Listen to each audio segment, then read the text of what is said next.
नमस्कार विद्यार्थी मित्रांनो, आज आपल्याला काय करायचं आहे की यूपीएससी मध्ये आपल्याला माहिती आहे की एनसीईआरटी हा फार महत्त्वाचा विषय राहतो। एनसीईआरटी जेव्हा आपण स्टडी करतो, एनसीईआरटी मध्ये जेव्हा कन्सेप्ट जास्तीत जास्त एक्सप्लोर करतो, तेव्हाच आपल्या यूपीएससीचा प्रिलिम्स आणि मेन्सच्या दृष्टिकोनातून जो अभ्यास आहे तो जास्त डीप मध्ये आपल्याला करता येऊ शकतो। आता इथे आपल्याला कशा प्रकारे अडथळा येतो, एनसीईआरटी आपण पाहिलं तर प्रामुख्याने आपल्याला ते इंग्लिश मीडियम मध्ये भेटतात, ओके। हिंदीमध्ये सुद्धा आपल्याला एनसीईआरटी भेटतात। आता या दोन हिंदी किंवा इंग्लिशमध्ये एनसीईआरटी जेव्हा आपण वाचायला जातो, आपल्याला कधी कधी शब्दांची कन्सेप्ट समजून घेण्याची काही अडचण आपल्याला तिथे जाणवू शकते। याच अडचणीवर थोडीशी मात करण्यासाठी आपल्याकडून काय केलं जात आहे, मराठी माध्यमातून पूर्णतः एनसीईआरटी बेस आपले लेक्चर आपण इथे प्रॉपर अपलोड करणार आहोत, ओके। युट्यूब वरती तुम्ही ते लेक्चर बिनधास्त पाहायचे, पूर्णतः अभ्यास करायचा। काही डाऊट असेल तर आमच्याशी संपर्क सुद्धा साधायचा, कमेंट करायची, शेअर करायचं। All of that will be done in your census, okay. आता आपल्याला यूपीएससी ला जे एनसीईआरटी लागणार आहे त्याला आपण स्वतः मी दिग्विजय चव्हाण आपण काय करणार आहोत, आपल्या माध्यमातून, आपल्या प्लॅटफॉर्मच्या माध्यमातून एन्शंट हिस्ट्री, मिडिव्हल हिस्ट्री आणि मॉडर्न हिस्ट्री, अनुक्रमे मराठीत बोलायला गेलं तर प्राचीन इतिहास, मध्ययुगीन इतिहास आणि आपल्या भारताचा आधुनिक इतिहास, या तिन्ही विषयांवरती आपण काय करणार आहोत, एक लेक्चरची पूर्णपणे सिरीज आपण इथे अपलोड करणार आहोत। आणि त्याचा पहिला लेक्चर आर पास्ट नावाची जी एनसीईआरटी आहे, ओके, प्राचीन इतिहासावर आधारित आर पास्ट 1 नावाची जी एनसीईआरटी आहे त्याचे चॅप्टर 1, ओके, चॅप्टर 2 आणि चॅप्टर 3 या तिघांवर आधारित लेक्चर आज आपण घेणार आहोत। या तिघांवर आधारित लेक्चर अशा पद्धतीने घेणार आहोत की पूर्व परीक्षेला जे प्रश्न आपल्याला येतात ते प्रश्न आपले सॉल्व्ह झाले पाहिजे, जे कन्सेप्ट बेस तयार प्रॉपर झाला पाहिजे तो प्रॉपर इथे तयार झाला पाहिजे। या दृष्टिकोनातूनच आपण आर पास्ट या एनसीईआरटी मधलं, ज्याच्यामध्ये आपल्याला एन्शंट हिस्ट्री म्हणजेच प्राचीन इतिहासाचं आपल्याला वर्णन तिथे येणार आहे, तिथे माहिती येणार आहे, त्याच्यामध्ये आपण चॅप्टर 1, 2, 3 आपण आता पाहणार आहोत, ओके। या चॅप्टर 1, 2, 3 मध्ये आपण आता सुरुवात करूया। जेव्हा आपण इतिहासाबद्दल चर्चा करतो, अनेक इतिहासकारांचं असं म्हणणं आहे की आपण इतिहास कधी एका नजरेतून पाहत नाही। एक लक्षात घ्या, तुम्हाला इथे जाणीव सुद्धा होईल बघा, इथे मी ना प्लुरल वापरलाय, अनेक वचन वापरलाय। पास्ट असं नाही म्हटलंय, एक भूतकाळ असं म्हटलेलं नाहीये, इथे मी प्लुरल म्हणजे अनेक वचन वापरलेलं आहे, इथे एस चा वापर केलेला आहे आणि या जाणीवपूर्वक आहे, ओके। एनसीईआरटी तुम्ही जरी पाहिलं तरी एनसीईआरटी मध्ये सुद्धा तिथे एस चा वापर केलेला आपल्याला दिसतो, एक पास्ट नव्हे तर अनेक पास्ट। मग इथे अनेक पास्टचा नेमका अर्थ काय, अनेक भूतकाळांचा नेमका अर्थ काय, तर इथे अर्थ अशा पद्धतीने आहे की राजे आहेत, रजवाडे आहेत, वजीर आहेत वगैरे, अशी जी लोक आहेत, प्रधान वगैरे, यांचा एक इतिहास आहे। शेतकरी आहेत त्यांचा एक इतिहास आहे, ओके। आपण म्हणूया कोणीतरी ना कलाकुसर करणारे व्यक्ती आहेत, काही कलाकार आहेत, काही म्युझिशियन आहेत, काही डान्सर्स आहेत, त्यांचा एक इतिहास आहे। अशा प्रत्येक सेक्शन ऑफ सोसायटीचा एक एक इतिहास आपल्याला त्या दृष्टिकोनातून पाहायचा आहे। प्राचीन इतिहासाबद्दल आपण जेव्हा म्हणतोय तेव्हा हंटर्स, हर्डर्स, फार्मर्स, रूरल म्हणजे आपले काय राजे रजवाडे, मर्चंट्स म्हणजे कोण आपले व्यापारी, ओके, प्रीस्ट म्हणजे आपले पंडित वर्ग, ओके, ज्याच्यामध्ये पौरोहित्य वर्ग वगैरे आपले गोष्टी येतात। क्राफ्ट पर्सन्स म्हणजे ऑब्व्हियसली जे काय करणार आहे, कलाकुसर करणार आहेत, ओके। आर्टिस्ट म्हणजे जे कलाकार आहेत। सायंटिस्ट जे ऑब्व्हियसली वैज्ञानिक आहे, आपल्याला आर्यभट्ट वगैरे अशी नावं माहिती आणि आपल्या सिरीज मध्ये ती येणारच आहेत, आर्यभट्ट वगैरे नावं आपल्या सिरीज मध्ये 101% येणार आहेत। अशा प्रकारे विविध जी लोक आहेत, समाजाचे भाग आहेत, त्यांचा इतिहास आपल्याला पाहायचा आहे, प्रत्येकाला आपल्याला टच करायचा आहे। प्रत्येक समाजातल्या भागाला जेव्हा आपण टच करतो तेव्हा इतिहास आपण खोलात पाहतो, ओके। आणि इतिहासात दोन पद्धतीने असं लक्षात घ्या, एक असंच याच्याबद्दल एक इतिहास थोडस बद्दल याचं सांगतो का माहितीये का, पास्ट हे समजवण्यासाठी। आता बघा, आपण नेहमी जेव्हा इतिहासाकडे पाहतो तेव्हा काय होतं आपल्याकडे की आपण अकबर पाहतो, अकबरच्या काळात काहीतरी झालं असेल भाऊ ते पाहतो, अकबर नंतर कोणीतरी आलं जहांगीर नावाचं त्याचं पाहतो, ज्याला आपण सलीम या नावाने ओळखतो, त्याच्यानंतर कोणीतरी शहाजहान आलं, त्याने भाई ताजमहल बांधला, ते पण आपल्याला माहिती आहे। त्यानंतर औरंगजेब आला आणि छत्रपती शिवाजी महाराजांनी औरंगजेबाचं काय बघा कशा प्रकारे अख्खा इतिहास आहे, हे तर आपल्याला तोंडपाठच आहे। परंतु हे जेव्हा आपण असे ना राजे रजवाड्यां रिलेटेडच जेव्हा इतिहास पाहत जातोय तेव्हा आपण हे विसरतो की त्याच दरम्यान अनेक संत परंपरा विकसित झाल्या, मग तो एक इतिहासाचा एक वेगळा स्तंभ त्याच कालावधीच्या दरम्यान आहे, हा झाला एक दुसरा इतिहास. पहिला झाला मुघलांचा आणि आपण म्हणूया मराठ्यांचा, दुसरा झाला संतांचा, तिसरा म्हणूया आपण ना वेगवेगळ्या प्रकारच्या परंपरा विकसित झाल्या, नाथ परंपरा, जोग परंपरा, ओके, अशा अनेक वेगवेगळ्या परंपरा विकसित झाल्या. या सगळ्यांचा अभ्यास आपल्याला एकत्रित पाहिलं तेव्हा तो प्राचीन इतिहास, मध्ययुगीन इतिहास आणि आपला आधुनिक भारताचा इतिहास हे तिन्ही कंप्लीट होणार आहे. आपण त्याला वरच्यावर वाऱ्यावर सोडलं, नुसते भाई फक्त आधुनिक भारताचा इतिहास पाहिलं तर हा वाईसरॉय, मग तो वाईसरॉय, मग तो गेल्यानंतर हा आला, तो गेल्यानंतर हा आला, तो गेल्यानंतर हा आला, ही पाठांतराची गोष्ट आपल्याला नाहीये, तर आपल्याला तिथे कन्सेप्ट डीप मध्ये समजून घ्यायचे आहेत. ओके, आता भारत व प्राचीन इतिहास हा जो ऑब्व्हियसली आपला सुरू झालेला विषय आहे, त्याच्यामध्ये आपण काय पाहणार आहोत, त्याच्यामध्ये 3 गोष्टी पाहणार. पहिला आपण बघतोय ते काय, सुरुवात, नंतर आपण बघूया लोक कशा प्रकारचे आहेत, आणि नंतर आपण बघूया प्राचीन भारताच्याच इतिहासामध्ये तिसरी गोष्ट बघणार आहे आपण, शेती. ओके, बघा सुरुवातीला आपण सुरुवात असा एक इंट्रोडक्शन वेने आपण बघूया. देन ऑब्व्हियसली आपण लोकांबद्दल, त्यावेळेची जी जनसंख्या होती, लोक होती, त्यांचा कशा प्रकारे तिथे वावर होता, कशा प्रकारे त्यांच्या काही गोष्टी होत्या ते पाहणार आहे. सर्वात शेवटी आज आपण आपल्या लेक्चरमध्ये शेती रिलेटेड सुद्धा पाहणार आहोत. ओके, तर हे आपण अशा गोष्टीने आपण कंप्लीट करूया. आता बघूया पहिला पॉइंट सुरुवातीच्या बाबतीत. सुरुवात म्हणायला गेलं तर शेती. ओके, शेती जी होती ती आपल्याकडे कुठे कुठे भेटली होती, तर गहू, सातू यांची शेती आपल्याला फार पूर्वी भेटलेली होती. पशुपालनाच्या बाबतीत जर म्हणायला गेलं तर मेंढी, शेळी, गाई, गुरं, एव्हाना, डुकरं वगैरे अशा अनेक प्रकारचे पशुपालन आपण केले होते. आणि आपल्या आपण ना म्हटलं तर अजून एक पीक, तांदूळ. विंध्यचे पर्वत आहे त्याच्या उत्तरेला सर्वात प्रथम आपल्या भारतामध्ये तांदूळ जे होतं ते पीक आपल्याला विंध्य पर्वताच्या उत्तरेला भेटलं. नंतर ऑब्व्हियसली आपल्याला इतर ठिकाणी सुद्धा त्याचे अस्तित्व भेटले. इसवी पूर्व 4700 मध्ये सर्वप्रथम शहर ही निर्मिती तयार झाली होती. अनेक शहरं होती, आपल्याला म्हणू शकतो या शहरांच्या निर्मितीच्या बाबतीतच आपल्याला पुढे जाऊन सेकंड जो आपला लेक्चर सिरीज असणार आहे त्याच्यामध्ये आपण हडप्पा संस्कृती जी आहे, ज्याला आपण इंडस व्हॅली सिव्हिलायझेशन किंवा सिंधू संस्कृती असं म्हणतो, ते आपल्याला या शहर निर्मितीच्या संदर्भाने ते पाहायचं आहे, हडप्पा संस्कृतीच्या रिलेटेड. आणि आपल्याला त्याच्यामधलं एक नंतर जाऊन पुढे झालेलं एक मोठं असं साम्राज्य जे गंगा नदीच्या दक्षिणेला होतं, ते मगध साम्राज्य, ते सुद्धा आपल्याला इथे सुरुवात करायची आहे. म्हणजे हे काय, एक प्रकारे पूर्णपणे आपण म्हणूया प्राचीन इतिहासाचा सुरुवात डीप प्रकारे कशा प्रकारे झालेली आहे. शेती पशुपालनाची सुरुवात साधारणपणे निओलिथिक नावाचं एक कल्चर आहे, ज्याला नव अश्म युग म्हणतो, आपल्याला लेक्चरमध्ये पाहायचंच आहे ते. तर नव अश्म युगाच्या दरम्यान शेती आणि पशुपालन सुरू झालं. नंतर येणं आपलं त्याच्याच दरम्यान पुढे जाऊन विंध्य पर्वताच्या इथे तांदूळाचं पीक घ्यायला सुरुवात झाली. नंतर हडप्पा काळामध्ये जो आपला चॅप्टर नंबर 2 मध्ये येणार आहे, नंतरच्या याच्यात येणार आहे, तेव्हा आपण शहर निर्मिती सुरू झाली. नंतर मगध जो आपल्या पुढच्या लेक्चर सिरीज मध्ये येणार आहे तेव्हा आपलं काय झालंय, साम्राज्य जे आहेत ते तयार झालं. आणि मगध हे एक इम्पॉर्टंट साम्राज्य म्हणून आपल्याला येतच.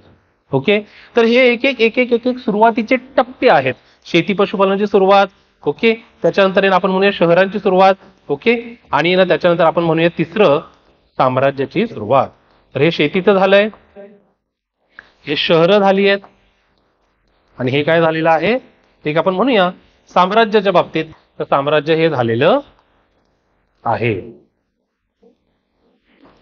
तिन्ही आपल्याला फार महत्वाचे तिन्ही टप्पे. ओके, या तिन्ही टप्प्याबद्दल माहिती बघूयात आपण लगेचच. पुढे आपण म्हणूया की नाव कसं तयार झालंय आपल्या इकडचं. तर 2 नाव आहेत आपल्याला माहिती आहेत, भारत आणि इंडिया. ओके, एक भारत एक नाव आहे, इंडिया एक नाव आहे. भारत जर बघितलं तर वायव्य भारतामध्ये एक जनसमूह होता, तो भारत या नावाने ओळखला जायचा. काही लोकांचा ग्रुप होता, काही ट्रायबल ग्रुप होता, त्याला आपण जनसमूहाला आपण काय म्हणायचो, भारत या नावाने ओळखायचो. या भारत या जनसमूहाचा उल्लेख आपल्याला ऋग्वेदामध्ये सुद्धा आढळतो. ओके, ऋग्वेद जे संस्कृत भाषेत लिहिलेलं आपल्या भारतातील एक आद्य ग्रंथांपैकी एक आहे, 4 वेदांपैकी एक आहे, ते ऋग्वेद आपल्याला त्याच ऋग्वेदामध्ये भारत जनसमूहाचा उल्लेख सुद्धा दिसतो. हा त्या भारत जनसमूह जे आपल्या साधारणपणे भारताच्या वायव्य भागात राहत होते. ओके ओके, ते नाही पण भारताच्या कुठे राहत होते, वायव्य भारतामध्ये ते राहत होते. हे भारत जनसमूह, तो भारत जनसमूहाचा उल्लेखामुळे आपल्याला भारत हे नाव पडलेलं आहे. इंडिया हे नाव कसं पडलं, तर इंडस या शब्दावरनं, जी इंडस नदी आहे ज्यालाच आपण संस्कृतमध्ये सिंधू नदी असंही म्हणतो, त्याच्यावरनं आपला इंडस वरनं इंडिया शब्द निघाला आहे. स्त्रोत जर म्हणायला गेले, आपण इतिहासाचा अभ्यास करतो तेव्हा कोणकोणत्या स्त्रोतातून आपण इतिहासाचा अभ्यास करतो? तर हस्तलिखित आहे, शिलालेख आहे आणि इतर काही स्त्रोत सुद्धा आपल्याला तिथे पाहायला मिळतात. हस्तलिखितांच्या बाबतीत अनेक विषय आपल्याला हस्तलिखितामध्ये तिथे हाताळताना आपल्याला दिसतात. हस्तलिखितांमध्ये ज्या ज्या गोष्टी लिहिल्या, ज्या ज्या विषयांवर लिहिलंय त्याच विषयाचा अभ्यासावरून आपल्याला तिथे कळतं की आपल्याला कशा कशा अशा प्रकारे त्यावेळेच्या काही राजकीय गोष्टी, त्यावेळेच्या काही सांस्कृतिक गोष्टी, त्यावेळेच्या काही धार्मिक गोष्टी, त्यावेळेच्या आपण म्हणूया काही आर्थिक गोष्टी, या सर्वांचा आपल्याला आढावा घेता येतो. एक ऐतिहासिक आढावा आपल्याला घेता येतो. तर कोणकोणते विषय आहेत हस्तलिखितेमध्ये? एक धार्मिक बाबींचा उल्लेख आहे, राजजीवनाचा उल्लेख आहे, औषधींचा उल्लेख आहे, विज्ञानाचा उल्लेख आहे, महाकाव्य आहेत आपली त्यांचा उल्लेख आहे, नाट्यांचा सुद्धा उल्लेख आहे. आणि जर भाषा बघितलं तर संस्कृत भाषा, प्राकृत भाषा, तमिळ भाषा, अशा अनेक भाषांमध्ये आपल्याला हस्तलिखित मिळतात. ओके, हस्तलिखितालाच इंग्लिशमध्ये आपण काय म्हणतो तेही तुम्हाला पाहिजे तर एकदा सांगून ठेवतोय बघा. त्याला इंग्लिशमध्ये आपण मॅन्युस्क्रिप्ट असं म्हणतो. याच्या स्क्रिप्ट त्याचा अर्थ ऑब्व्हियसली लिख किंवा लिखाण असं राहतं, आणि मॅन्यू या शब्दाचा अर्थ राहतो हात किंवा ऑब्व्हियसली हँड इटसेल्फ. तर हातांनी लिहिलं गेलेलं म्हणून हस्तलिखित असं त्याला आपण म्हणतो. तर वेगवेगळ्या पानांवरती ते हस्तलिखित लिहिली जायची. पूर्वी बर्च नावाचं एक झाड होतं, म्हणजे अजूनही आहे ऑब्व्हियसली आपल्या हिमाचलच्या इथे खास करून हे झाड भेटतं. तर हे बर्च नावाचं जे झाड आहे त्या बर्च नावाच्या झाडाच्या पानांवरती खास करून हे लिहिलं जायचं. प्लस आपले पाम ट्री आहे, त्या पाम ट्रीचे जे झाडाची जी पानं असतात या दोघांच्याही पानांवरती आपण म्हणूया झाडांच्या पानांवरती आपले हस्तलिखित लिहिलं जायचे. बर्चची पण आणि पामची पण पानं. दुसरी गोष्ट म्हणायला गेलं तर शिलालेख. शिलालेख हा शब्दावर बघा दोन शब्द, एक शील आहे आणि लेख आहे. शील या शब्दाचा अर्थ काय राहतो तर या शब्दाला आपण इंग्लिशमध्ये म्हणतो लिथ. ओके, किंवा आपण म्हणूया मराठी भाषेत अजून एक शब्द दगड. ओके, काय म्हणूया मराठी भाषेत? दगड. तर दगडांवरती लिहिले गेलेले लेख, दगडांवरती केले गेलेले इन्स्क्रिप्शन याला आपण काय म्हणतो? शिलालेख. मराठीत त्यांना इंग्लिशमध्ये काय म्हटलं जातं? त्यांना इन्स्क्रिप्शन, स्टोन इन्स्क्रिप्शन. ओके, याच्यामध्ये सुद्धा अनेक विषय हाताळले जातात. खास करून बघा इथे राजादेश हा आपल्याला वेगळा मुद्दा दिसतोय आणि युद्ध हा एक वेगळा मुद्दा दिसतोय. राजजीवन दोघांमध्ये कॉमन आहे. ओके, तेव्हा राजजीवनाबद्दल जे उल्लेख आहे ते आपल्याला कुठे भेटतं? हस्तलिखितांमध्ये सुद्धा भेटतं, शिलालेखांमध्ये सुद्धा भेटतं. तर यांना जे बाकीचे जे विषय आहेत जसे राजादेश आहे, राजाने पर्टिक्युलरली कोणता तरी आदेश दिला असेल ज्याला यांना त्यावेळेला एडिक्ट असं सुद्धा म्हणायचे. ओके, तो राजादेश तिथे मेन्शन केलेला आहे. खास करून सम्राट अशोकांच्या काळामध्ये असे अनेक एडिक्ट, असे अनेक राजादेश आपल्याला पुढे जाऊन भेटणार आहे. ओके, युद्धांचा सुद्धा उल्लेख अनेक ठिकाणी आपल्याला दिसतो. ओके, कोणकोणती युद्ध झाली, युद्धामध्ये कशा प्रकारे त्या राजाचं कौतुक झालं, जो राजा युद्ध जिंकलाय ऑब्व्हियसली त्यांच्या साईडची लोक ते शिलालेख बांधणार आणि युद्धाला मेन्शन करणार. हारलेला राजा म्हणेल का भाई की भाई का चला मी हे नाही शिलालेख लिहितो आणि मी हारलो हे लिहितो? नाही, जो जिंकलेला राजा असणार तोच शिलालेख बनवणार. त्याच्या शिलालेखावरती भाई असं असं पर्टिक्युलर तारखेला हे युद्ध झालं, मी लय भारी जिंकलो, मी लय भारी करून काहीतरी दाखवलं, असं सर्व काही त्याच्यामध्ये मेन्शन केलं गेलेलं असणार आहे. ओके, तर ते युद्धाबद्दल मेन्शन केलेलं आहे. आणि भाषा म्हणायला गेली तर ग्रीक, प्राकृत, अर्धमागधी, संस्कृत अशा अनेक भाषांचा उल्लेख आपल्याला तिथे दिसतो. एव्हाना याच भाषा नव्हे, हे सोडून इत्यादी बघा हा सुद्धा शब्द आहे. त्यामुळे अनेक भाषा आपल्याला शिलालेखांच्या याच्यामध्ये पाहायला मिळतात. इतर जर बघायला गेलं तर उत्खननामधून सुद्धा आपल्याला भेटतंय. आपण जेव्हा ना पूर्णपणे खोदतो की ना उत्खनन करतो, त्या उत्खननामधून आपल्याला जाणवतं की कोणत्या ना कोणत्या वस्तू भेटतात, कोणत्या ना कोणत्या प्रकारचे आपल्याला हाडं सुद्धा भेटतात. बघा हाडं आहेत, शिल्प आहेत, चित्र आहे. चित्राला खास करून आपण म्हणूया चित्रांमध्ये पण कोणती चित्र इथे मी लिहून दाखवते बघा. चित्रांमध्ये सुद्धा भित्तिचित्र जी आहेत ती भित्तिचित्र पर्टिक्युलरली आपल्याला पाहायला मिळतात. तुम्ही कदाचित मध्य प्रदेश या राज्यामधलं भीमबेटका नावाचं एक ठिकाण आहे, त्याच्यावरती त्या ठिकाणी अनेक अशा प्रकारची भित्तिचित्र आपल्याला दिसतात. आणि त्यावेळच्या आदिवासी त्यावेळच्या अश्मयुगीन लोकांची आपण म्हणूया, त्या अश्मयुगीन लोकांचं कशा प्रकारे राहणं होतं, कशा प्रकारे ते शिकार करत होते, कशा प्रकारे ते ना आपण म्हणूया फळं गोळा करणं, कंदमुळे गोळा करणं, कशा प्रकारची हत्यारं वापरणं शिकारीसाठी किंवा इतर कोणत्या गोष्टींसाठी, कशा प्रकारे त्यांचे सण परंपरा वगैरे काय होत्या का, काही चालीरीती काय होत्या का, या सर्व काही आपल्याला अशा भित्तिचित्रांवरनं व्यवस्थितपणे दिसतं. मध्य प्रदेशमधल्या भीमबेटका नावाचं जे ठिकाण आहे तिथे अशा प्रकारची भित्तिचित्र आपल्याला दिसतात. शिल्प सुद्धा आहेत वेगवेगळ्या प्रकारची, हाडं सुद्धा आहेत आणि इत्यादी वगैरे ऑब्व्हियसली अशा अनेक गोष्टी आहेतच. तर एक स्पॅन ऑफ हिस्ट्री आपल्याला दिसते. ओके, एखाद्या पर्टिक्युलर पिरियड पासून, एखाद्या पर्टिक्युलर काळापासून अनेक मोठ्या काळापर्यंत एक इतिहासाचा एक पसारा आपल्याकडे आहे. या पसाऱ्याला जेव्हा आपण मेन्शन करतो तेव्हा आपल्याला ऑब्व्हियसली साल मेन्शन करणं फार गरजेचं राहतं. आणि या साल मेन्शन करण्याच्या बाबतीत जर पाहायला गेलं तर BC आणि AD अशा दोन प्रकारे गोष्टी तिथे येतात. BC ला BCE असंही म्हणतात आणि AD ला CE असंही म्हणतात. मराठीत काय म्हणतात तेही आपण पाहूया. मराठीत आपण याला म्हणतो ऑब्व्हियसली इसवी सन पूर्व आणि याला आपण सरळ म्हणतो इसवी सन. ओके, तर इसवी सन पूर्व आणि इसवी सन असे आपले मराठी सुद्धा आहे.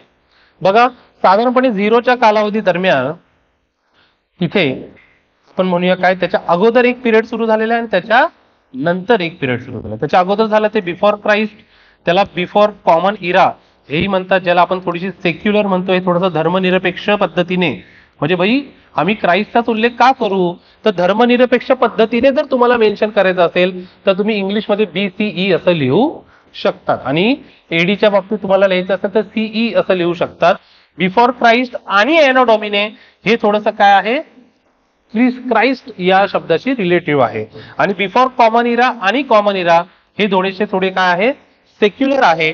आपण म्हणूया त्याला मराठीमध्ये थोडंसं हे धर्मनिरपेक्ष पद्धतीचं कालवर्णन आहे. काळाचं आपल्याला जेव्हा वर्णन करायचं आहे तेव्हा हे जे खालचे आहेत BCE आणि CE धर्मनिरपेक्ष पद्धतीचे आणि वरचे जे आहेत BC आणि AD ते आपण काय आहेत आपण म्हणूया ते आपले थोडेसे क्राइस्ट रिलेटेड आहे. तर दोन्हीही आपले इंग्लिश मधले सुद्धा माहित असणं गरजेचं आहे. इसवी सन पूर्व आणि इसवी सन आपण म्हणतो हे तर ठीकच आहे. समजा आजपासून आपण म्हणूया, आज आहे 2024 बरोबर, तर आजपासून समजा आपण म्हणूया 2025 वर्षापूर्वी काही घडलं आहे तर ते आपण म्हणणार इसवी सन पूर्व 1 है ना. म्हणजे आपल्याला काय 2024 मागे जावं लागेल आणि 0वर आपण जेव्हा येऊ तेव्हा अजून एक मागे जावं लागेल. ओके, अजून अजून अजून अजून मागे जायचा आपण प्रयत्न केला तर इसवी सन पूर्व 1, त्याच्या आधीचं वर्ष इसवी सन पूर्व 2, त्याच्या आधीचं वर्ष इसवी सन पूर्व 3, त्याच्या आधीचं वर्ष इसवी सन पूर्व 4, असं असं असं हळूहळू हळूहळू मागे जात राहणार आहे. ओके, तर तेही आपण बघूया. हे आपल्याला हे सुद्धा एक कळणं गरजेचं आहे की कोणत्या प्रकारचे स्त्रोत आहेत, आपल्या भारताला कशा प्रकारे नाव दिलं, आपल्या भारताची जे इतिहास आहे त्याची सुरुवात प्रत्येक ठिकाणी कशी झाली, शहरीकरणाची सुरुवात कधी झाली, साम्राज्य निर्मिती कधी झाली, शेतीमध्ये काय काय प्रकारच्या शेती सुरुवातीला आपण सुरू केल्या, जसं गहू, बार्ली, याप्रमाणे बार्लीलाच आपण सातू असं म्हणतो, तेही आपण मगाशी मेन्शन केलं. आता आपण काय करणार आहोत, आपण ऑब्व्हियसली आपल्या प्राचीन इतिहासामध्ये दोन गोष्टींवरती फोकस करणार आहोत. एक लोक आणि दुसरं आपली शेवटी. ओके, डिटेलमध्ये आता त्यांचे जाणार आहोत. ओके, हे दोनच पॉईंट ऑब्व्हियसली आपल्या ह्या दृष्टिकोनातून महत्वाचे राहतात. तर लोक तर पाहायला गेलं तर जवळपास 20 लाख वर्षापासून आपल्या भारतीय उपखंडावरती मानवाचे अस्तित्व आपल्याला दिसते. आजपासून 20 लाख वर्ष अगोदर. ओके सॉरी, तर 20 लाख वर्ष अगोदर आपल्याला जर मानवाचं अस्तित्व तिथे भेटतंय तर त्याच याच्यामध्ये आपल्याला या पूर्णपणे इंडियन सब कॉन्टिनेंटवरती म्हणजेच भारतीय उपखंडावरती अनेक पुरावे सुद्धा भेटतात उत्खननामध्ये, की अनेक पुरावे आपल्याला दाखवून देतात की कशा प्रकारे ते मानवाचं अस्तित्व होतं, त्यावेळेला मानवाची कशा प्रकारे परिस्थिती होती, कोणत्या प्रकारचे हत्यारं तो वापरत होता का, त्यांचं जीवन कशा पद्धतीने होतं, हे जवळपास 20 लाख वर्षापासून किमान भारतीय उपखंडावरती तरी चालू आहे. त्यांचं वन्य प्राण्यांचे शिकार, तसेच कंदमुळे फळे वगैरे गोळा करणे यांचंच असं त्यांचं काम होतं, ज्याला आपण गॅदर करणे असं म्हणतो. ओके, हे त्यांचं काय होतं, एक प्रकारे काम होतं. अशा प्रकारची ते भटकंती नेमकं का करायचे, काहीतरी कारण असेल का भटकंती करायचे. तर बघा, एकाच ठिकाणी कदाचित संसाधनं ते सारखं सारखं सारखं वापरत राहिले.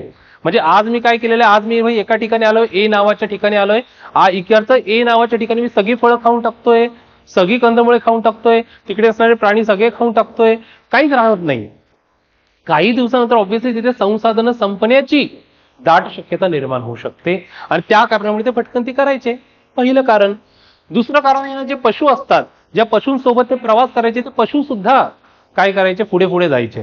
त्या पशूं जेव्हा ना मोठे पशु जेव्हा पुढे पुढे जायचे छोट्या पशूंच्या सर्च साठी, तेव्हा ऑब्व्हियसली ते त्यांच्या सोबतच प्रवास पुढे पुढे पुढे पुढे करत राहायचे. नंतर येणं त्यांना जे फळं खाण्याची इच्छा होती, ऑब्व्हियसली हंगामानुसार वेगवेगळ्या ठिकाणी वेगवेगळ्या प्रकारची फळं भेटायची, तर ते ना हंगामानुसार काय करायचे, जागा चेंज करायचे. आणि जलसंसाधन हा तर मुद्दा आजही आहे. जिथे पाण्याचा स्रोत तिथे आम्ही राहणार. आता समजा आपण म्हणूया आपल्या भारतामध्ये अनेक तलाव आहेत, अनेक नद्या आहेत. काही तलाव काही नद्या अशा आहेत ज्या बारमाही आहेत, 12च्या 12 महिने त्यांना मुबलक प्रमाणात पाणी उपलब्ध असतं, नो डाऊट. परंतु काही अशी तलाव किंवा नद्या आहेत जे आपण म्हणूया सीझनल आहेत, हंगामी स्वरूपाच्या आहेत. 4, 5, 6, 7 महिने तिथे पाणी असतं, कधी कधी नसतं. तर त्या परिस्थितीमध्ये सुद्धा त्यांची एक भटकंती जलसंसाधनाच्या दृष्टिकोनातून झाली होती. आता एखाद्या सपोजली शहरात किंवा गावात पाण्याचा एकदम तुटवडा जेव्हा झाला असेल, ऑब्व्हियसली त्यावेळेला लोक काय करतात, एकतर आहे ना ते काय करतात, पूर्णपणे ते गाव सोडून प्रवास करतात, ते मायग्रेट होतात, स्थलांतरित होतात आणि दुसऱ्या ठिकाणी राहतात. हे आजही आपल्याला दिसतं. तर जलसंसाधनाचा किती प्रकारे मोठा त्याच्यावरती प्रभाव पडतोय भटकंतीच्या या शब्दाशी, ते आपल्याला इथे जाणवू शकतं. आता कोणकोणत्या प्रकारची हत्यारं हे आपल्या भारतीय प्राचीन इतिहासातील लोक वापरत होती, तर दगडाची हत्यारं, लाकडांची हत्यारं, हाडांपासून बनलेली हत्यारं, कशा कशा प्रकारे त्याचा वापर होत होता बघा. मांस, झाडाची साल, प्राण्याचे कातळे, कंदमुळे, फळे इत्यादी कापण्यांसाठी व भाले, बाण इत्यादी वस्तू बनवण्यासाठी. ओके, म्हणजे हत्यारं तर बनवायची, नो डाऊट हत्यारं बनवायची. आपल्याला काय बनवायचे, भाले बनवायचे, बाण बनवायचे, अशा प्रकारची हत्यारं बनवायची आहेत. ओके, काही काही हत्यारांच्या बाबतीत इथे बघा, तसं ना भाल्यांचे आपले जे टोक आहे ते इथे मेन्शन केले गेलेले आहेत. हे जे आहे ते फारच छोटी हत्यारं आहेत. ही हत्यारं जी इथे मेन्शन केली गेलेली आहेत ती मध्य अश्मयुगांमधली हत्यारं आहे. कुठली हत्यारं, मध्य अश्मयुग. ओके, बघा अतिशय लहान, आपण थोड्या वेळा तिकडे जाऊच. ओके, तर ही हत्यारं जी बनवली जात होती ती त्या दृष्टिकोनातून महत्वाची होती. तर भारतीय प्राचीन इतिहासामध्ये अनेक लोकांचे जे काही कालखंड आहेत ते आपण जर बघायला गेलं तर पुराश्मयुग, ज्याला ऑब्व्हियसली पॅलेलिथिक असं म्हटलं जायचं, त्याला आपण नोट्समध्ये पी हा शब्द वापरणार आहोत. ओके, मध्य अश्मयुग ज्याला आपण नोट्समध्ये एम हा शब्द वापरणार आहोत पुढे जाऊन सुद्धा, आणि नव अश्मयुग ज्याला आपण नोट्समध्ये एन हा शब्द वापरणार आहोत. तर पुराश्मयुगचा पी, मध्य अश्मयुगचा एम आणि नव अश्मयुगचा एन असे आपण शब्द वापरणार आहोत.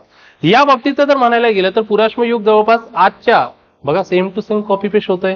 जेव्हा इतिहास चालू झाला तेव्हापासूनच 20 लाख वर्षापासून ते आजपासूनच्या 12,000 वर्षापर्यंत ते होतं. म्हणजे आज जी तारीख आहे त्याच्या 12,000 वर्ष माग एवढ्या पिरियड पर्यंत हे पुराश्मयुग म्हणजेच इंग्लिशमध्ये पॅलिओलिथिक कल्चर ते आपलं तिथपर्यंत चालू होतं.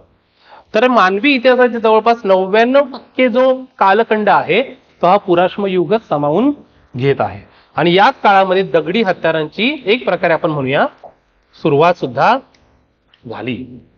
दगडी हत्यारांची सुरुवात होणं ही फार महत्वाचं होतं.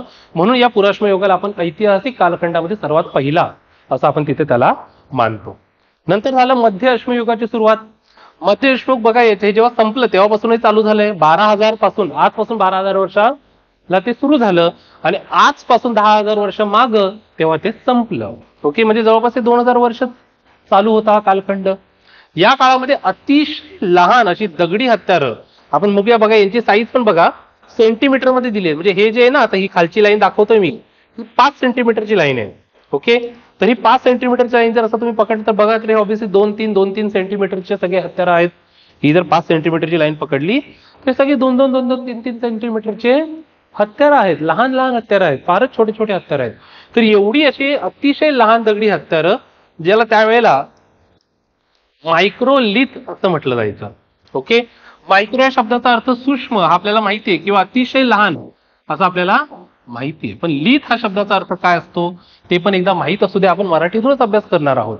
पण लिथ हा शब्दाचा नेमका अर्थ काय, तर लिथ या शब्दाचा अर्थ असतो अश्म म्हणजेच दगड. म्हणून त्याला पुराश्म युगाला आपण इंग्लिशमध्ये पॅलिओलिथिक असं म्हणतो, लिथिक असं म्हणतो. मध्य अश्मयुगाला मिडल लिथिक किंवा मेझोलिथिक असं म्हणतात आणि नव अश्मयुगाला निओलिथिक असं म्हणतात. म्हणजे लिथिक शब्द हा तिथे कॉमन आहे का? कारण अश्म शब्द तिथे कॉमन आहे. आणि हे जे नव अश्मयुग आहे पुढचं त्याच्या 10,000 वर्षापासून ते जवळपास सुरू झालं आणि याच काळामध्ये शेतीला सुद्धा सुरुवात झाली. आपल्याला शेती पाहिजेच आहे ना, शेतीला सुरुवात कधी झाली? नव अश्मयुगामध्ये सुरुवात झाली. तर लोकांचं कल्चर जे होतं ते असं असं असं डेव्हलप होत गेलं आहे. अगोदर बाई फक्त शिकार करणार, भटकंती करणार आणि फळं कंदमुळं गोळा करत राहणार. त्यानंतर नाही भटकंती हळूहळू थांबली जेव्हा ते हत्यारं तयार करायला लागले. मग कालखंडामध्ये अशा प्रकारे पुराश्मयुगात दगडी हत्यारांची सुरुवात झाली. मध्य अश्मयुगामध्ये एक अतिशय लहान हत्यारं सुरू झाली, एकदम छोटी छोटी एवढी एवढी लहान लहान हत्यारं. आणि नव अश्मयुगामध्ये जवळपास आपण म्हणूया महत्वाची गोष्ट शेती आणि त्यासोबतच पशुपालनाची सुद्धा मोठ्या प्रमाणावरती सुरुवात झालेली आहे. ओके, आपण जर नेक्स्ट पाहिलं तर काही महत्वाची स्थळं आपण थोडीशी पाहूया आणि मग डायरेक्टली आपण शेतीकडे जाऊया. बघा हे पुढचा पॉईंट आहे शेतीचा आणि महत्वाची स्थळं बघूया थोडीशी. पी म्हणजे काय? पी म्हणजे आपलं पुराश्मयुग, पुराश्मयुग, पुराश्मयुग, पुराश्मयुग. आणि एन म्हणजे नव अश्मयुग, जिथे ऑलरेडी शेती आणि मेहरगड या ठिकाणाचं वर्णन केलेलं आहे. हे आहे ते मेहरगड जे आपल्या नव अश्मयुगाशी रिलेटेड आहे. ओके, इथे बघा ज्या प्रकारे जे निओलिथिक साईट आहेत नव अश्मयुग तिथे आपण बॉक्स केलेला आहे. बघा असे जे बॉक्स आहेत ना ते नव अश्मयुगाचे साईट आहेत.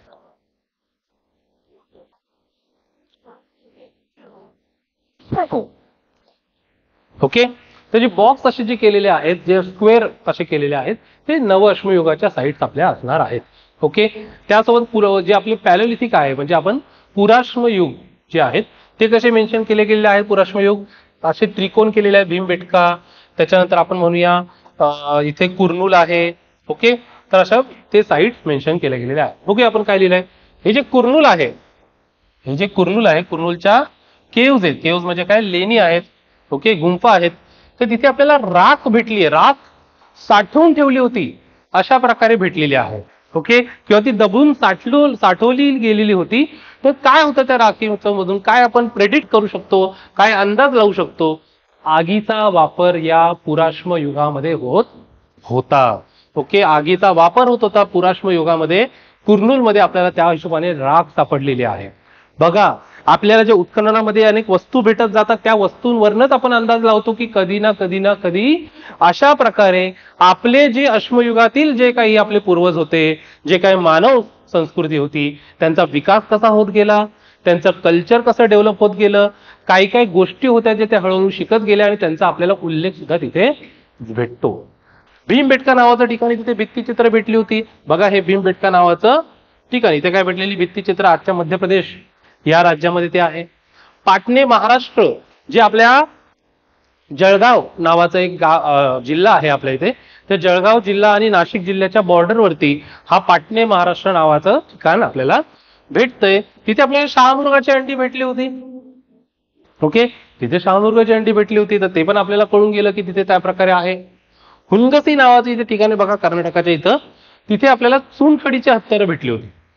चुनखडी ज्याला इंग्लिशमध्ये आपण म्हणतो चुनखडी, बऱ्याच जणांना इंग्लिशमध्ये जर माहित पाहिजे शब्द तर त्याला इंग्लिशमध्ये आपण लाईमस्टोन म्हणतो. तर लाईमस्टोन पासून बनलेली हत्यारं आपल्याला तिथे भेटली. त्यासोबतच मेहरगडला शेती आहे हे तर आपण मागापासून बघतच आलो आहे. शेती आहे, शेती आहे, शेती आहे. तर मेहरगडला जर शेती आहे तर नेमकी शेतीचा डेव्हलपमेंट कशी झाली? नव अश्मयुगामध्ये आपण मगाशीच बघितलं होतं. बघा पुराश्म युगामध्ये, मगाशी साईड ओपन केली मी, पुराश्म युगामध्ये आपली दगडी हत्यारं तयार झाली.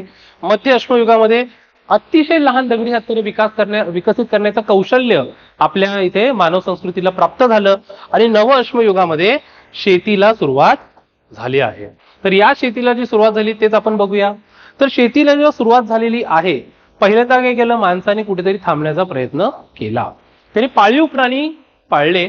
तर पहिला पाळीव प्राणी जो मानला जातो तो एक प्रकारचा कुत्र्यांचे, आजचे जे कुत्रे आपण मानतो त्याचे एक प्रकारचे वंशज होते. ओके, रानटी कुत्रे अशा सारखेच होते ते. त्यांना पहिले पाळीव प्राणी ते आपले होऊन जातात. आणि पशुपालनामध्ये पुढे जाऊन आपण बकऱ्या, मेंढ्या, गाई, गुरं, डुक्कर अशा अनेक वेगळ्या प्रकारचे पशुपालन आपल्या अश्मयुगातल्या माणसांनी करायला सुरुवात केली होती. तर नव अश्मयुगामध्ये या सगळं होत चाललंय. शेतीमध्ये पशुपालन चाललंय, शेती चाललंय, सर्व काही चाललंय. नंतर हळूहळू धान्य निर्मिती आपण करायला लागलो, धान्याचं आपण प्रॉपर शेती वगैरे हळूहळू करायला सुरुवात केली.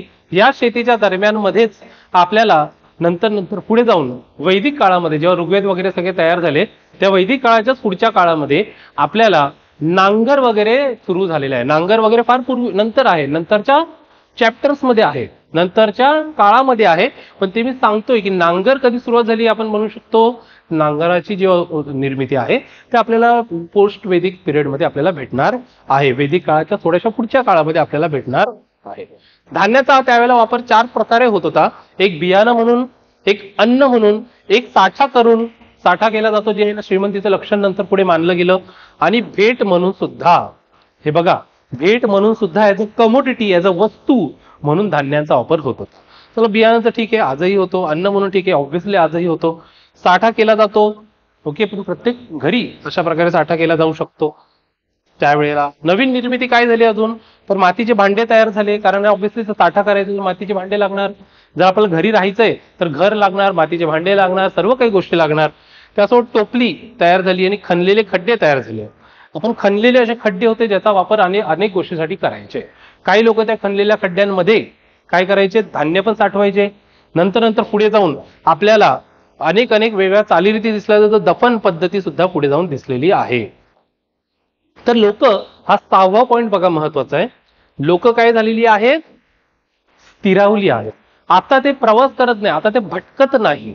पुराश्म युगामध्ये जशी लोक भटकत होती शिकारीसाठी, कोणत्या वस्तू गोळा करण्यासाठी, आता त्यांना मात्र तशा प्रकारे भटकंती करण्याची जास्त गरज राहिलेली नाहीये. आता ते स्थिरावले आहेत. घर तयार केलेले आहे, मातीचे भांडे तयार केलेले आहेत, टाकी सुद्धा तयार केल्या आहेत, अशा अनेक वस्तू तयार केल्या गेलेल्या आहेत. तर हळूहळू त्यांच्या चालीरीती तयार झाल्या. आणि भाई, तुझी चालीरीती, माझी चालीरीती, आपल्या आपण म्हणूया 10, 15, 20, 40 लोकांची चालीरीती, एक ट्रेडिशन, एक कल्चर जर कॉमन आहे, ओके, सामायिक चालीरीती आहे, तर या सामायिक चालीरीतींच्या संदर्भाने आपण सगळे एकत्र राहिलो पाहिजे. ओके, तुला वाटतं ना भाई अशा प्रकारे माणसाचं अस्तित्व गेलं पाहिजे, तुला वाटतं ना भाई अशा प्रकारे राहिलं पाहिजे, तर आपण काय करूया, आपण ना 50, 60 जण, 70 जण, 80 जण जेवढे असतो, ओके, जेवढे लोक असू त्या लोकांची समजा सेम ट्रेडिशन्स आहेत, सेम कस्टम्स आहेत, सेम चालीरीती आहेत, सेम पद्धती आहेत, तर त्यांनी तयार केली स्वतःची जमात. ओके, काय केली, स्वतःची त्यांनी जमात तयार केली, ज्यालाच आपण इंग्लिशमध्ये काय म्हणतो, ट्राईब. ओके, आणि या ट्राईबची निर्मिती आपल्या या कोणत्या काळामध्ये खास करून दिसते, नव अश्मयुगापासून पुढे पुढे आपल्याला अशा प्रकारच्या ट्राईब, अशा प्रकारे जमाती तयार होताना दिसतात. ओके, दफन पद्धती पण सुरू झाली. मेहरगडमध्ये तर बकरी या प्राण्यासोबत दफन केलेलं माणूस असं सुद्धा आपल्याला गोष्टी दिसलेल्या आहेत. प्लस दावजेली हडिंग जे ठिकाण आहे बघा इकडचं, दावजेली हडिंग हे जे ठिकाण आहे, जे आपल्या साधारणपणे चीन म्यानमारच्या रस्त्यावरती आपल्याला भेटतं बघा. इथून चीनकडे पण जाता येतं जवळ आणि म्यानमारकडे पण जाता येतं जवळ. ओके, तर त्या ठिकाणावरती पाचूचे रत्न आपल्याला भेटलेले आहेत. म्हणजे हे पाचूचे रत्न जे आपल्याला म्यानमार वगैरे अशा देशांमध्ये भेटतात, चीन सारख्या देशांमध्ये भेटतात, आजही भेटतात. तिथून त्या प्रकारे म्हणजे एक हळूहळू म्हणूया आपण व्यापार सुद्धा सुरू होत होता. हे आपलं जे दावजेली हडांग जे आहे ते आपल्या ब्रह्मपुत्रा जी नदी आहे त्या ब्रह्मपुत्रा नदीच्या किनारी भेटणार आहे. ही जो शेती आहे त्या शेतीसोबतच हळूहळू स्थिरावणं, पशुपालन करणं, त्यानंतर ना वेगवेगळ्या स्थिरावल्यानंतर एकमेकांशी संवाद साधले गेले. तुझ्या चालीरीती, माझ्या चालीरीती, सगळ्यांच्या चालीरीती सेम दिसल्या. मग चालीरीती सेम आहे तर आपण काय केलं पाहिजे, एकत्र राहिलं पाहिजे. एकत्र राहिलं पाहिजे तर आपण स्वतःला जमात म्हणूया. जमात सुरू झाली तर आपण हळूहळू काय करूया, या जमातींसोबत इतर जमातींशी कॉन्टॅक्ट करूया. माझ्याकडे काही कमी आहे तर भाई तू मला दे, तुझ्याकडे काय कमी आहे तर भाई मी तुला देतो. अशा प्रकारे व्यापार सुद्धा हळूहळू सुरू झाले आहेत. ओके, आता आपण शेवटच्या याच्यामध्ये आपण काय मेन्शन करतोय की बघा, अनेक जे आपले निओलिथिक साइट जे आहेत,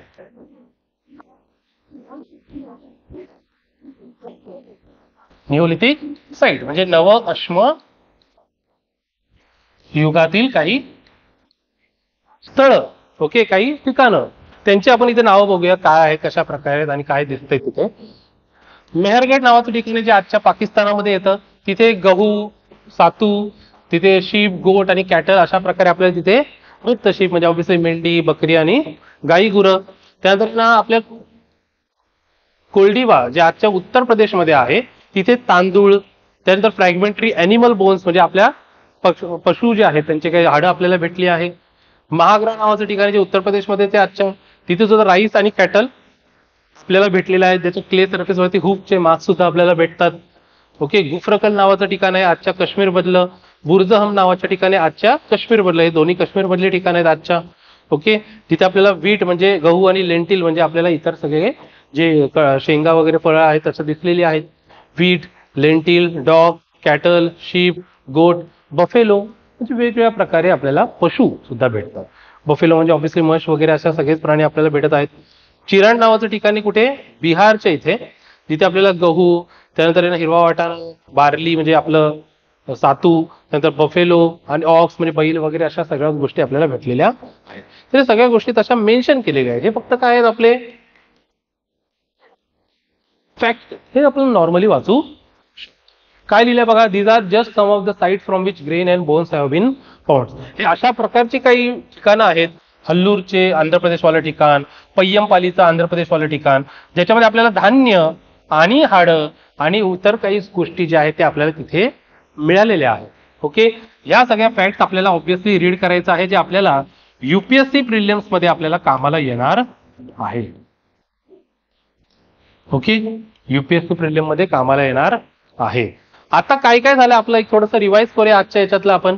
ओके, बघा आपण काय बघितलं, आपण जेव्हा भारताचा प्राचीन इतिहासाच्या रिलेटेड जेव्हा गोष्ट केलेली आहे त्याच्यामध्ये आपण 3 स्टेज बनवल्या.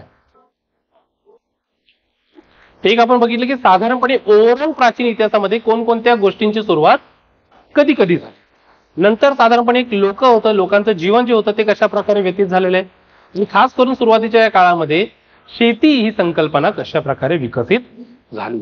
सुरुवातच्या याच्या बाबतीत बघायला गेलं तर आपण कशा प्रकारे पहिलं शहर तयार झालं 4000 वर्षापूर्वी.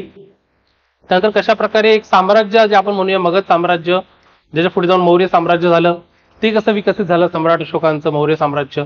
त्याच्यानंतर आपण बघूया त्याच्यामध्येच आपण काय बघितलंय की अनेक स्त्रोतातून आपल्याला माहिती भेटतात, जसे शिलालेख, त्यानंतर हस्तलिखित,